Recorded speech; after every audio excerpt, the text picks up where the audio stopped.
What's up guys, TechLab here. Now recently I've been digging through all of my old hardware at home and I stumbled across my old MacBook Pro. Just like all Apple products, this thing was extremely expensive when it was new, but it didn't last very long. But before we throw it away, I thought we'd actually see if we can make it useful again. So the MacBook that we've got here today is my 2015 13-inch MacBook Pro. This thing actually cost me an absolute fortune when it was new, and I didn't really use it that much either. In actual fact, if you look at the system itself, it does actually only have around 770 battery recycles, which is not a lot at all, particularly for the age of it, and it is in immaculate condition. There is not a mark on this MacBook on the front, on the back, or even inside. It could do with a little bit of a clean, but overall it's actually looking pretty smart. Now, just like all Apple products, over time this thing got slower and slower and slower, and then eventually they stopped giving it software upgrades, so it became a bit of a brick, and I tucked it away, never to think about it again. Then I accidentally stumbled on it the other day and I thought, why not see if we can actually get this thing useful again. Hardware wise, there is absolutely no issues with this system at all. It is using an i7 processor. It's something that I kind of really forked out for back in the day. It's using the i7 5557U, which is not the greatest CPU anymore, but it isn't a terrible CPU. I did opt for the 16 gigabytes of RAM back when this was released, which was a hefty upgrade price, but it was definitely well worth it because it meant that the unit did last as long as it did. And I also opted for a 128 gigabyte SSD. Now that is an NVMe drive, something that you had to pay extra for back then, and you had to pay a lot for it. I paid just under £2,000 for this laptop and it lasted around 5 or 6 years, something that I would never do again. And like I say, the hardware itself is absolutely no issue. This one runs beautifully cool, very quiet, and when it's working it seems fine, but because it receives no more software updates anymore, it actually just tends to spend most of its time just hanging. You get the little bouncy icons at the top and it will simply go no further than that. That's probably 9 out of 10 times that you turn the system on, and for that 10th time, like I say, when you do get into the operating system, things seem okay, but they are a little bit sluggish. Fortunately for us though, there are methods nowadays to be able to fix this, because we can actually just replace the entire software on this machine, which is what we're going to do. But before we do that, I will need to upgrade the storage. A 128 gigabytes, even on an NVMe drive, is not a lot nowadays, particularly if you want to put anything else on top of this. So the first thing that we're going to do is upgrade the NVMe drive. Upgrading the storage on a MacBook like this is not impossible, but it is a little bit tricky because you will need some special things. First of all, you obviously need a new NVMe drive. For this, we're just going to be installing a Crucial P3 Plus. Now this is a 1 terabyte drive, which will give us plenty of space to be able to install whatever we want and save whatever we want, but it is a little bit picky when it comes to the drives. There is a list out there on the internet which kind of tell you which ones do work and which ones don't. I wouldn't guarantee everything does, so it's definitely worth looking that up. You will also need an adapter because Apple have obviously proprietary system here. You can't just plug it in. You need an adapter like this one, and you have to again be very specific on these. I managed to get this one from Amazon for about £5 or £6, so it does add to the cost, and you have to, like I say, make sure it is the right one. They generally list the MacBooks and as well as the drives that are supported, so definitely check that out. The MacBook itself as well is very easy to take apart, but you will need some specialist tools. You need a couple of Torx screwdrivers, things that are very, very tiny. I believe these are our Torx 6 or 5, something like that. Again, you will need to look that up online, or at least I'll put it in the description of the video. And I've managed to purchase some here. They're not the most usual thing that you get in sets, so you will need to be specific. This set that I've purchased here is actually for taking apart Apple products, so it's obviously going to work for us. But the first thing we need to do is obviously take the unit and flip it upside down. Now, the unit itself comes with multiple screws. We've got 1, 2, 3, 4, 5, 6, 7, 8, 9, 10. They've obviously made this very secure here, and we just need to undo them. We're using the Torx T5, I think, at the moment, and it's going to take a while just to undo these. They are tiny little screws, but once they're rolled out, we should be able to just lift the top up and see what's inside. Now that we've got all the screws out, we will need to lever the bottom off. They do make these out of aluminium, I believe, so they're very cold when you touch them, but it also means that the heat will transfer very nicely. It's very easy just to take apart. Once you've got the screws out, you just flip it over and it should be out there. It's actually not too bad. It's quite clean on the inside. There's not as much dust as I thought there would be. And of course, once we're inside, we can actually see all of the components we've got here. Now, There isn't a lot that we can actually change on an Apple MacBook Pro. We've got the batteries here, which are pretty decent quality. Like I've said before, they're actually on a normal setting if you go check the system information, which does mean that I've not really had this charged a lot. It's probably spent most of its life on the plug, to be honest. And then we of course have the NVMe drive here. It is a Samsung drive, and we will need to remove the little screw from here. That will require a different Torx screw, the one that's slightly bigger. And these are a little bit delicate, so you have to be very careful, but that one just popped out just like that. Make sure we don't lose a screw, and we'll just take the drive out there. These are actually much bigger than an NVMe drive. They've purposely done it, obviously, so you can't just quickly change things, or at least you have to buy things from them. But of course, we don't need to nowadays. People make adapters and things, but they're the two drives there. And of course, the connections are a little bit different. So we will need our adapter. Now the adapter is a little bit awkward to put into one of these. You have to actually push it with quite a bit of pressure until it clicks. It feels like it's actually gone in, but you do need to push a little bit further. And then the drive should just slot straight into that adapter and screw down with the original screw. You have to be very careful on the adapters themselves, because if they are the wrong ones, they'll be a little bit too far out and you won't be able to get this screw in. So we'll just pop this screw back in again and secure it, and then it's ready to be put back together again. And then we can actually get onto the software side of things. So to get this machine fast again, we do need a new operating system. The software on it was the problem before, and new software will actually make things better. Apple obviously don't support this anymore, so you're not going to get many upgrades for the operating system or anything like that, but you can actually install another one, something like Linux. And if you install something like Linux, you will also get the latest versions, so it will still be supported. The Linux operating system we've got running on here now is Linux Mint. I just decided to go for this one because it's very lightweight.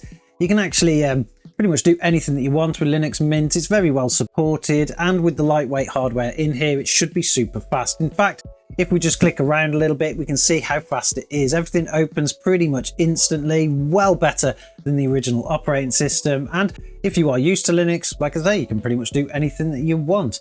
To be able to install Linux on a system like this, I did thought it was going to be a little bit difficult, but it's actually super easy. All you need to do is hold down the left Alt key and power on the system. As long as you've got a USB drive installed with your favorite operating system on it, it could be any Linux distribution that you want, it will actually just fly through it and install it as usual, even easier than a Windows machine. But of course, now that we've got the system up and running, we want to see if we can actually play any games on it. And unfortunately, the specifications inside don't really tally too well to gaming. It does use a very basic Intel HD Graphics 6100. That's the iGPU on this, and they're not really designed for gaming at all. I have performed a few initial gaming tests on this system using Heaven Benchmark, and the results are not great. Even running the system at a 1080p resolution with a low preset and nothing else turned on, your maximum you're going to get is around 20 frames per second. That also translates into real games as well, because I also tested the Tomb Raider from 2013. I tested that benchmark, and that came out having a very similar figure of around 17 frames per second. So they are of course unplayable, but there are other games out there that are not that demanding. Hopefully we can get something like Half-Life 2 or something like that running on it. So I'm going to hook it up to the monitor and we'll see what we can actually get running.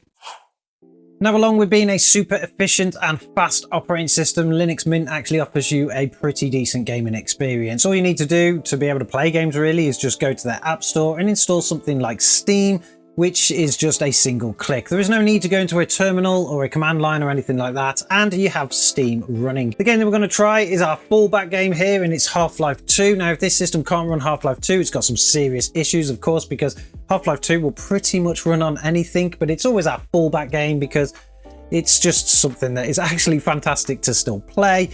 So if it can do it, at least you can play something on there. Now, the menu system at the moment seems to be running okay. I can't tell what frames per second we've got at the moment, but everything seems to be running reasonably smooth. Before we actually head into game, we'll go over to the options and see what we've got configured. Under video, we are going to be running in 1080p. Now, that's not the full native resolution of this laptop. They actually do have a 16:10 actual screen on them, but because we're kind of pumping it to this monitor, which is 16:9, it's going to default to that. It's a little bit higher than that usually, but for gaming purposes, we're going to stick with 1080p. We're currently sat in a widescreen 16:9 with a fit display aspect ratio HUD. We'll pop over to the advanced where we've got the actual configuration for quality settings, and at the moment most things are sitting on a high, or at least they are sitting on what the little star is, which is the kind of recommended setting for our system. So hopefully everything should run okay. The one thing that we're going to have disabled here is wait for vertical sync, because we want to see the maximum performance we've got.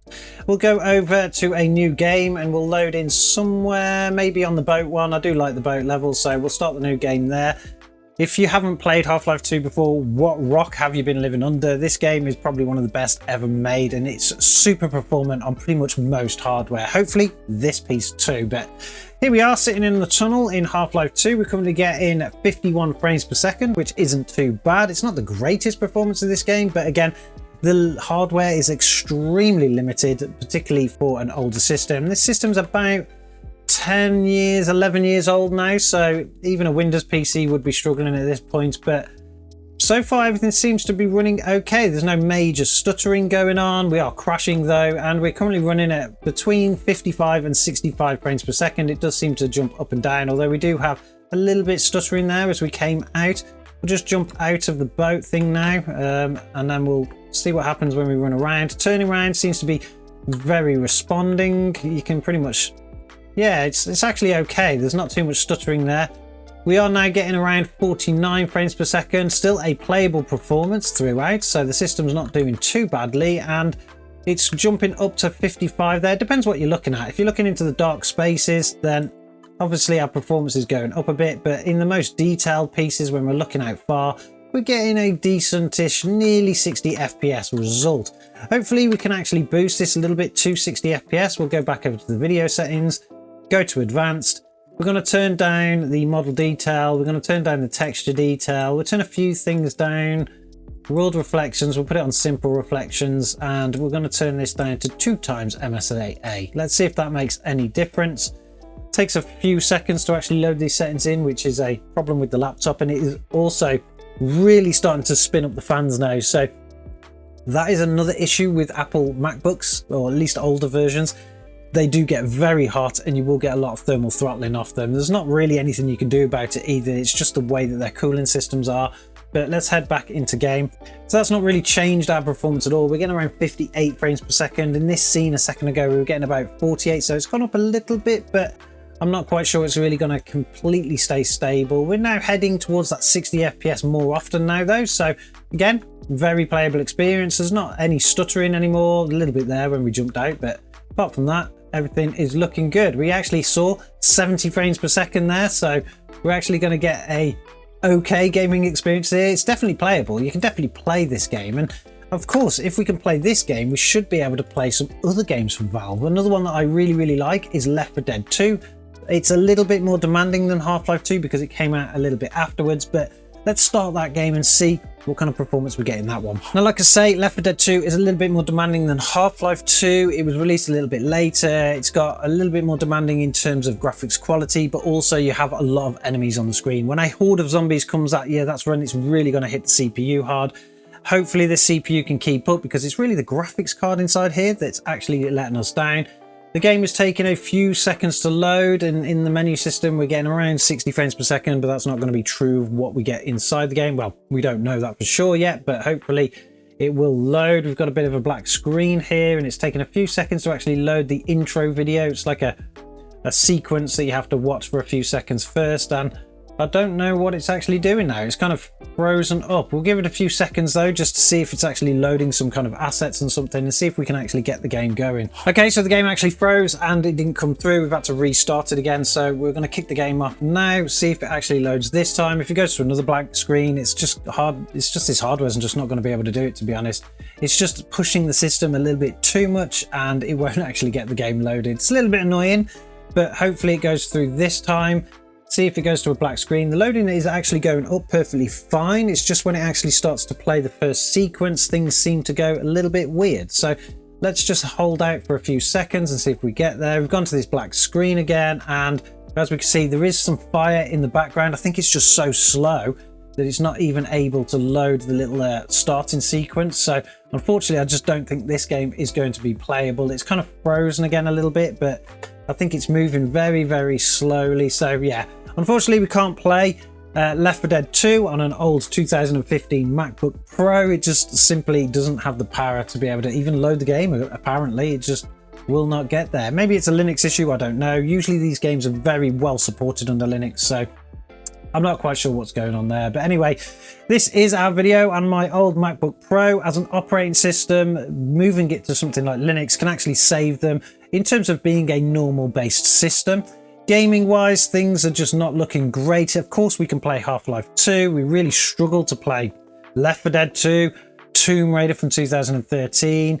But you can play things like Doom. If you want to play the remastered versions of Doom, they'll work beautifully fine on this system, and that's super fast as well. So that's definitely something you can do. But of course, just don't go out and buy one of these if you actually want to do some gaming. Probably be really, really good for emulation, maybe some of the older systems, but that's about it really. Don't forget to subscribe to the channel if you like this kind of content. We're going to be looking at some more laptops going forward, as well as some other oldish hardware. So that's going to be pretty exciting. And I'm sure, as always, I'll catch you guys in the next one.